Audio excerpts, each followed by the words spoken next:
இந்த இடத்தில் ஆண்டவருக்கு ஒரு அழகான பெயர் கொடுக்கப்பட்டிருக்கிறது. தடைகளை நீக்கி போடுகிறவர். கர்த்தர் தடைகளை நீக்கி போடுகிறவர். இன்னைக்கு தடை நிறைய பேருடைய வாழ்க்கையில் தடைகள்.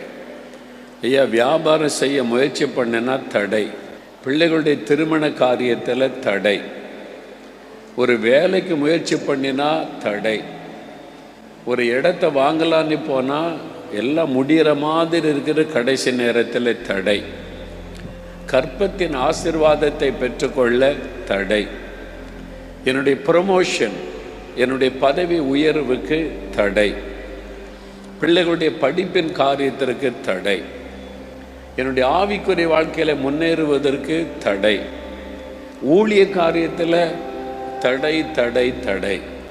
இப்படி எதை எடுத்தாலும் தடை. காரியம் வாய்க்க மாட்டேங்குது, தடையாகி போகிறது, நிறைவேற மாதிரி தெரியுது, தடை உண்டாக்கி விடுகிறது. இந்த மாதிரி பிரச்சனையோட, ஒரு துக்கத்தோட, ஒரு வேதனையோடு இருக்கிற மக்கள் இன்றைக்கு அநேகர். நீங்கள் கூட இன்றைக்கு உங்கள் வாழ்க்கையில் இந்த மாதிரி ஒரு தடை, என் வாழ்க்கையில் ஒரு காரியம் தடைப்பட்டு நிற்கிறது அப்படின்ற ஒரு வேதனையோடு வந்திருக்கிறவங்க நிறைய பேர் இங்கே இருக்கிறீங்க.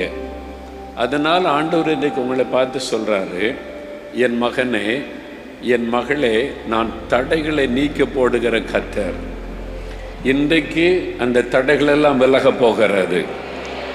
இதுவரை காணப்பட்ட தடைகளெல்லாம் மாறப்போகிறது. உன்னுடைய காரியங்கள் வாய்க்க போகிறது.